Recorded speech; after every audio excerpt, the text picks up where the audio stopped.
দীর্ঘ ৬ মাস পর কিশোরগঞ্জের পাগলা মসজিদের দানবাক্স খোলা হয়েছে। সকাল ৭টায় কঠোর নিরাপত্তা ব্যবস্থার মধ্যে ১৩টি দানবাক্স খোলা হয়।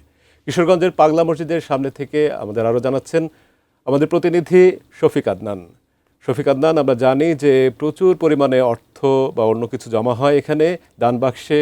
তো এখন কি পরিস্থিতি দেখছেন? কারা এখানে গণনার কাজে নিযুক্ত আছেন, কতজন আছেন, আপনার মাধ্যমে আমরা জানতে চাই। এবার অনেকটা দেরিতেই কিশোরগঞ্জের পাগলা মসজিদের যে দান বাক্সগুলো আছে সেটি খোলা হয়েছে। দীর্ঘ ৬ মাস পর খোলা হলো। তো সকাল ৭টার দিকে জেলা প্রশাসন এবং পুলিশ প্রশাসনের তত্ত্বাবধানে এগুলি খোলা হয় এবং ১৩টি দান বাক্স খুলে এবার পাওয়া গেছে ৪৩ বস্তা টাকা। এই ৪৩ বস্তা টাকা এখন এই যে মসজিদের দোতলায় সেগুলো নিয়ে যাওয়া হচ্ছে। সেখানে এখন গণনার কার্যক্রম চলছে এবং এখানে আপনার এখানে জেলা প্রশাসনের কর্মকর্তারা, নির্বাহী ম্যাজিস্ট্রেটরা আছেন, জেলা প্রশাসক সোহানা নাসরিন এবং অতিরিক্ত পুলিশ সুপার নাজমুস সাকিব খান তিনিও আছেন। তাদের তত্ত্বাবধানে এখানে টাকাগুলো গণনা করা হচ্ছে এবং সব মিলিয়ে এখানে মসজিদের লোকজন আছেন এবং দুটি মাদ্রাসার ছাত্ররা আছে এবং ব্যাংকের কর্মকর্তারা আছে। সব মিলিয়ে ৫ শতাধিক লোক এই টাকা গণানোর কার্যক্রম চালাচ্ছে। এর আগে গত বছরের ২৭ ডিসেম্বর এই মসজিদের ১৩টি দান বাক্স খোলা হয়েছিল।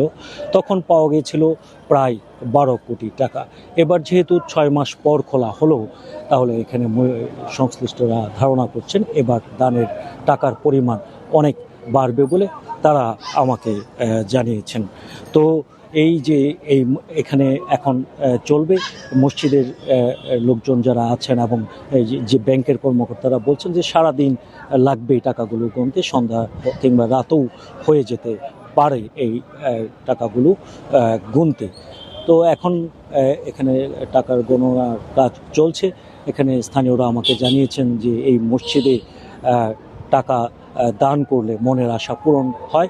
এই কারণে মানুষ কিন্তু এখানে দু হাতে এখানে দান করে। শুধু মুসলিম সম্প্রদায় নয়, বিভিন্ন হিন্দু, বৌদ্ধ, খ্রিস্টান সব সম্প্রদায়ের লোকজনই কিন্তু এই মসজিদে টাকা দান করে। সবার কাছেই এই মসজিদটি অত্যন্ত পবিত্র এবং শ্রদ্ধার আসন পেয়েছে বলে এখানকার লোকজন আমাকে জানিয়েছেন।